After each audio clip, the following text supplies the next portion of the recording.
जय हिंद प्यारे साथियों। तो कैसे हैं आप सभी। आशा करते हैं कि आप सभी स्वस्थ होंगे और अपने अपने स्टडी में व्यस्त होंगे।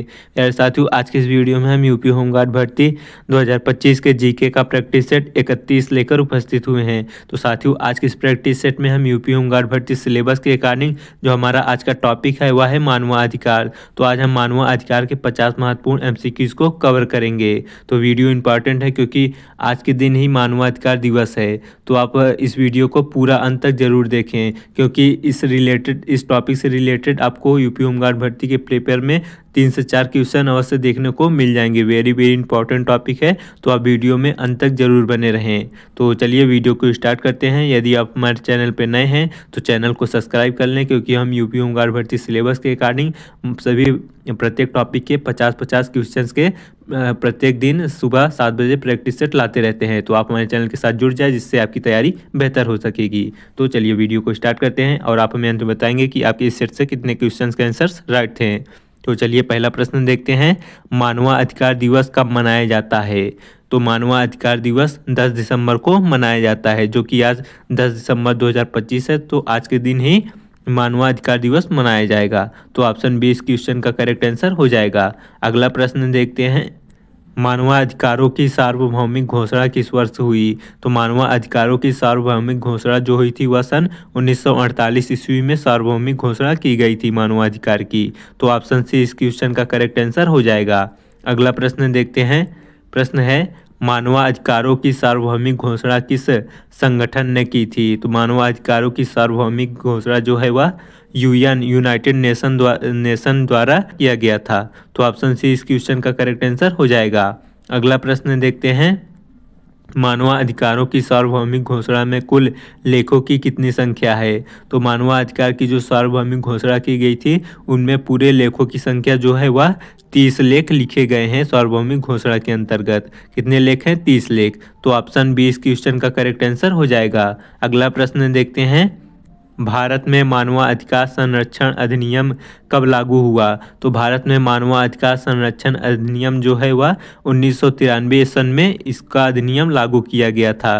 तो इस क्वेश्चन का ऑप्शन भी करेक्ट आंसर हो जाएगा। अगला प्रश्न देखते हैं, राष्ट्रीय मानवाधिकार आयोग NHRC जिसे कहते हैं, तो राष्ट्रीय मानवाधिकार आयोग की स्थापना कब हुई। तो राष्ट्रीय मानवाधिकार की स्थापना जो हुई वह सन 1993 ईस्वी में इसकी स्थापना की गई। तो ऑप्शन बी इस क्वेश्चन का करेक्ट आंसर हो जाएगा। अगला प्रश्न देखते हैं, प्रश्न है NHRC के पहले अध्यक्ष कौन थे। तो NHRC के पहले अध्यक्ष जो थे वह न्यायमूर्ति रंगनाथ जी मिश्रा थे। तो ऑप्शन ए इस क्वेश्चन का करेक्ट आंसर हो जाएगा। अगला प्रश्न देखते हैं, प्रश्न संख्या 8 है, भारत का संविधान किस प्रकार के अधिकार का वो प्रदान करता है। तो भारत का संविधान जो है वह एक प्रकार के मौलिक अधिकार और विविधिक अधिकार, संवैधानिक अधिकार, ये सभी तीनों प्रकार के अधिकार हमारे भारत का संविधान प्रदान करता है। तो ऑप्शन डी इस क्वेश्चन का करेक्ट आंसर हो जाएगा। अगला प्रश्न देखते हैं, मानवाधिकारों में कौन शामिल हैं। तो मानवाधिकार में कौन कौन से अधिकार शामिल हैं। तो जीवन का अधिकार और स्वतंत्रता का अधिकार, समानता का अधिकार, तो ये मानवाधिकार के अंतर्गत शामिल होते हैं। तो ऑप्शन डी इस क्वेश्चन का करेक्ट आंसर हो जाएगा। अगला प्रश्न देखते हैं, संविधान का कौन सा भाग मौलिक अधिकारों से संबंधित है। तो संविधान का कौन सा भाग मौलिक अधिकारों से संबंधित है। तो इसका राइट आंसर हो जाएगा भाग 3 जो है या भाग 3 जो है वह मौलिक अधिकारों से संबंधित है। तो ऑप्शन ए इस क्वेश्चन का करेक्ट आंसर हो जाएगा। अगला प्रश्न देखते हैं, अनुच्छेद 21 क्या सुनिश्चित करता है। तो अनुच्छेद 21 के तहत यह सुनिश्चित किया जाता है कि जीवन और व्यक्तित्व की स्वतंत्रता अनुच्छेद 21 के तहत इसका वर्णन किया गया है। जीवन और व्यक्तित्व की स्वतंत्रता का अनुच्छेद 21 में वर्णन किया गया है। तो ऑप्शन बी इस क्वेश्चन का करेक्ट आंसर हो जाएगा। अगला प्रश्न देखते हैं, बाल अधिकार किसके लिए होते हैं। तो बाल अधिकार जो होते हैं वह 18 से कम वर्ष के उम्र के बच्चों के लिए होते हैं। तो ऑप्शन बी इस क्वेश्चन का करेक्ट आंसर हो जाएगा। अगला प्रश्न देखते हैं, किस अनुच्छेद में शोषण के विरुद्ध अधिकार है। तो इसका राइट आंसर हो जाएगा अनुच्छेद 23 के तहत शोषण के विरुद्ध अधिकार का वर्णन किया गया है। तो ऑप्शन सी इस क्वेश्चन का करेक्ट आंसर हो जाएगा। अगला प्रश्न देखते हैं, मानवाधिकार में नस्लीय भेदभाव का प्रतिबंधन करता है? तो मानव अधिकार में जो नस्लीय भेदभाव का प्रतिबंधन करता है वह अनुच्छेद 15 के तहत इस भेदभाव का वर्णन किया गया है। तो अनुच्छेद 15 के तहत नस्लीय भेदभाव का प्रतिबंधन करता है। तो ऑप्शन बी इस क्वेश्चन का करेक्ट आंसर हो जाएगा। अगला प्रश्न देखते हैं, मानवाधिकारों की पहली व्याख्या किस दस्तावेज में हुई? तो मानवाधिकारों की पहली व्याख्या जो हुई थी वह मैग्ना कार्टा दस्तावेज के अंतर्गत इसकी व्याख्या की गई थी मानवाधिकार की। तो ऑप्शन ए इस क्वेश्चन का करेक्ट आंसर हो जाएगा। अगला प्रश्न देखते हैं, संयुक्त राष्ट्र की स्थापना कब हुई? तो संयुक्त राष्ट्र की स्थापना जो हुई वह सन 1945 ईस्वी में संयुक्त राष्ट्र की स्थापना की गई। तो ऑप्शन ए इस क्वेश्चन का करेक्ट आंसर हो जाएगा। अगला प्रश्न देखते हैं, संविधान का अनुच्छेद 17 किससे संबंधित है? तो संविधान का अनुच्छेद 17 जो है वह अस्पृश्यता कम उन्मूलन से संबंधित है। तो संविधान अनुच्छेद 17 के तहत किसका वर्णन किया गया है? अस्पृश्यता और उन्मूलन का। तो इस क्वेश्चन का ऑप्शन भी करेक्ट आंसर हो जाएगा। चलिए अगला प्रश्न देखते हैं। प्रश्न है, भारत में बाल श्रम किस अनुच्छेद द्वारा निषिद्ध है? तो भारत में जो बाल श्रम जो है वह अनुच्छेद 24 के तहत बाल श्रम निषेध किया गया है। तो इस क्वेश्चन का ऑप्शन सी करेक्ट आंसर हो जाएगा। अगला प्रश्न देखते हैं, महिला आयोग की स्थापना कब हुई? तो महिला आयोग की स्थापना जो हुई वह सन 1992 ईस्वी में महिला आयोग की स्थापना की गई। तो ऑप्शन बी इस क्वेश्चन का करेक्ट आंसर हो जाएगा। अगला प्रश्न देखते हैं, मौलिक अधिकार कितने हैं? तो हमारे मौलिक अधिकार जो हैं वह पूरे 6 मौलिक अधिकार हैं। तो ऑप्शन बी इस क्वेश्चन का करेक्ट आंसर हो जाएगा। अगला प्रश्न देखते हैं, अधिकार शब्द किस भाषा से आया है? तो अधिकार शब्द जो है वह सांस्कृतिक भाषा से अधिकार शब्द लिया गया है। तो इस क्वेश्चन का ऑप्शन बी करेक्ट आंसर हो जाएगा। अगला प्रश्न देखते हैं, मानवाधिकार किसके लिए होते हैं? तो मानवाधिकार जो होते हैं वह केवल नागरिक या केवल वयस्क या सभी मनुष्य के लिए या केवल सरकारी कर्मचारी के लिए? तो मानवाधिकार जो होता है वह सभी मनुष्यों के लिए लागू होता है। आप कैसे भी हो, सरकारी हो गैर सरकारी हो, किसी भी प्रकार के मनुष्य हो, तो आपके ऊपर जो है मानवाधिकार आपके लिए एक बहुत बड़ा मुद्दा होता है। तो आपके अधिकार है, आप किसी से भी बोल सकते हैं, किसी को मत कर सकते हैं, वह सभी मनुष्य के लिए लागू होता है। तो ऑप्शन सी इस क्वेश्चन का करेक्ट आंसर हो जाएगा। अगला प्रश्न देखते हैं, जीवन स्तर के अधिकार को क्या कहा जाता है? तो जीवन स्तर के अधिकार को आर्थिक अधिकार कहा जाता है। तो इस क्वेश्चन का ऑप्शन ए करेक्ट आंसर हो जाएगा। चलिए अगला प्रश्न देखते हैं।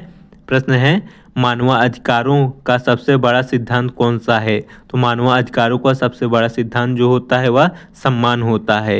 यदि मानवाधिकार में आप किसी व्यक्ति को सम्मान करते हैं तो उसके बदले में आपको सम्मान मिलेगा। तो यही सबसे बड़ा मनुष्य का सिद्धांत होता है। तो ऑप्शन डी इस क्वेश्चन का करेक्ट आंसर हो जाएगा। चलिए अगला प्रश्न देखते हैं, भारत का संविधान कब लागू हुआ? तो भारत देश का संविधान जो लागू हुआ था वह सन 1950 ईस्वी में लागू किया गया था। तो ऑप्शन सी इस क्वेश्चन का करेक्ट आंसर हो जाएगा। अगला प्रश्न देखते हैं, शिक्षा का अधिकार किस अनुच्छेद में है? तो शिक्षा का अधिकार जो है वह अनुच्छेद 21A के तहत शिक्षा के अधिकार का वर्णन किया गया है। तो इसका ऑप्शन ए क्वेश्चन का करेक्ट आंसर हो जाएगा। अगला प्रश्न देखते हैं, बाल विवाह निषेध अधिनियम किस वर्ष बना? तो बाल विवाह निषेध अधिनियम जो है वह सन 2006 ईस्वी में बनाया गया था। तो ऑप्शन बी इस क्वेश्चन का करेक्ट आंसर हो जाएगा। अगला प्रश्न देखते हैं, मानव तस्करी प्रतिबंध किस अनुच्छेद में है? तो मानव तस्करी प्रतिबंध जो है वह अनुच्छेद 23 के अंतर्गत मानव तस्करी का वर्णन किया गया है। तो ऑप्शन बी इस क्वेश्चन का करेक्ट आंसर हो जाएगा। अगला प्रश्न देखते हैं। प्रश्न है, महिलाओं को समान वेतन का अधिकार किस कानून में है? तो महिलाओं को समान वेतन का अधिकार जो है वह कानून समान वेतन अधिनियम 1976 के अंतर्गत महिलाओं को समान वेतन का अधिकार प्राप्त हुआ है। तो इस क्वेश्चन का ऑप्शन ए करेक्ट आंसर हो जाएगा। अगला प्रश्न देखते हैं। प्रश्न है, मानवाधिकार संरक्षण अधिनियम के तहत आयोग का कार्यकाल कितना होता है? तो मानव संरक्षण अधिनियम के तहत आयोग का कार्यकाल लगभग 5 वर्षों का होता है। तो ऑप्शन बी इस क्वेश्चन का करेक्ट आंसर हो जाएगा। अगला प्रश्न देखते हैं। प्रश्न संख्या 31 है, अनुच्छेद 14 किससे संबंधित है? तो अनुच्छेद 14 जो होता है वह समानता के अधिकार से संबंधित होता है। तो ऑप्शन ए इस क्वेश्चन के करेक्ट आंसर हो जाएगा। अगला प्रश्न देखते हैं। धर्म की स्वतंत्रता किस अनुच्छेद में है? तो धर्म की स्वतंत्रता जो है वह अनुच्छेद 25 से 28 के अंतर्गत धर्म की स्वतंत्रता का वर्णन किया गया है। तो ऑप्शन ए इस क्वेश्चन का करेक्ट आंसर हो जाएगा। अगला प्रश्न देखते हैं, संविधान में कुल मौलिक कर्तव्य कितने हैं? तो संविधान में पूरे मौलिक कर्तव्य 11 हैं। तो इस क्वेश्चन का ऑप्शन बी करेक्ट आंसर हो जाएगा। अगला प्रश्न देखते हैं, मताधिकार किस प्रकार का अधिकार है? तो मताधिकार एक प्रकार का राजनीतिक अधिकार होता है। तो ऑप्शन सी इस क्वेश्चन का करेक्ट आंसर हो जाएगा। अगला प्रश्न देखते हैं, स्वतंत्रता का अधिकार कुल कितने उप अधिकारों से बना हुआ है? तो स्वतंत्रता का अधिकार जो है वह पूरे 6 उप अधिकारों से मिलकर बना हुआ है। तो ऑप्शन सी इस क्वेश्चन का करेक्ट आंसर हो जाएगा।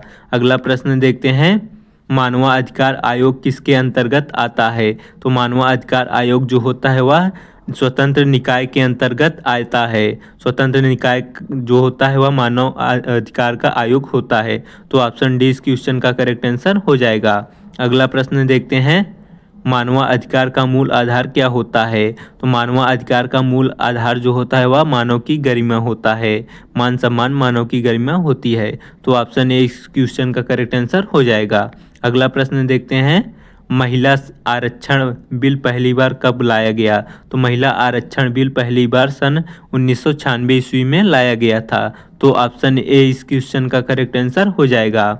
अगला प्रश्न देखते हैं, मानवाधिकारों का उल्लेख किसको कहते हैं? तो मानवाधिकारों का उल्लंघन शब्द है, गलती से निकल गया। तो मानवाधिकारों का उल्लंघन किसे कहते हैं? तो इसका राइट आंसर हो जाएगा, अधिकारों का हनन करना मानवाधिकार का उल्लंघन कहलाता है। तो इस क्वेश्चन का ऑप्शन बी करेक्ट आंसर हो जाएगा।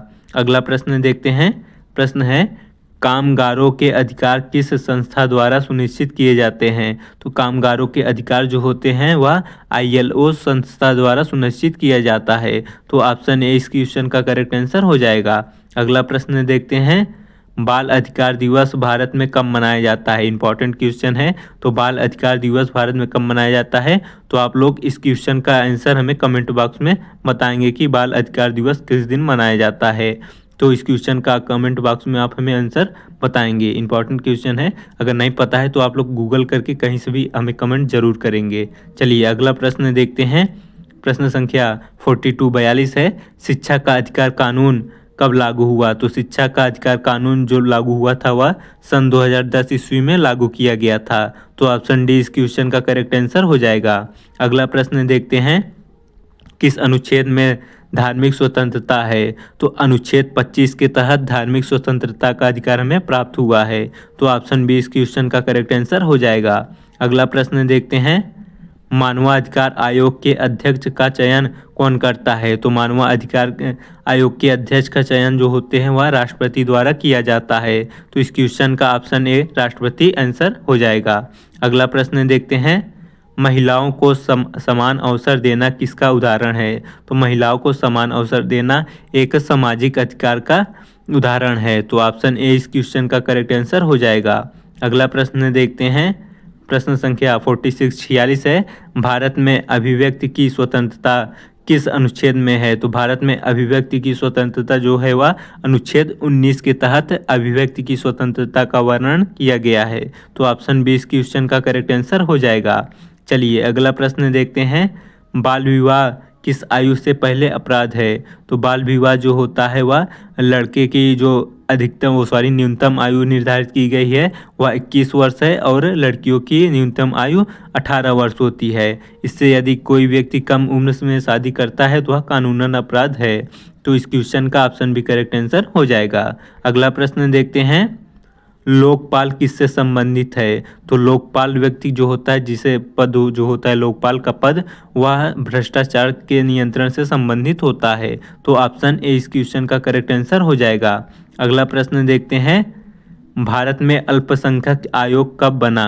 तो भारत में अल्पसंख्यक आयोग जो बना वह सन 1992 ईस्वी में बनाया गया। तो इस क्वेश्चन का ऑप्शन भी करेक्ट आंसर हो जाएगा। चलिए अगला और अंतिम प्रश्न देखते हैं। प्रश्न है, मानवाधिकारों का सबसे महत्वपूर्ण उद्देश्य क्या है? तो मानवाधिकारों का सबसे महत्वपूर्ण उद्देश्य जो होता है वह संरक्षण प्रदान करना, सभी व्यक्ति को समान अवसर समान साधन प्रदान करना मानवाधिकार होता है। तो ऑप्शन बी इस क्वेश्चन का करेक्ट आंसर हो जाएगा। तो साथियों ये थे मेरे टॉप 50 इम्पॉर्टेंट मानवाधिकार से संबंधित महत्वपूर्ण MCQs। तो वीडियो पसंद आई हो तो चैनल को सब्सक्राइब और वीडियो को एक लाइक जरूर कर दें। तब तक के लिए धन्यवाद। जय हिंद, जय भारत।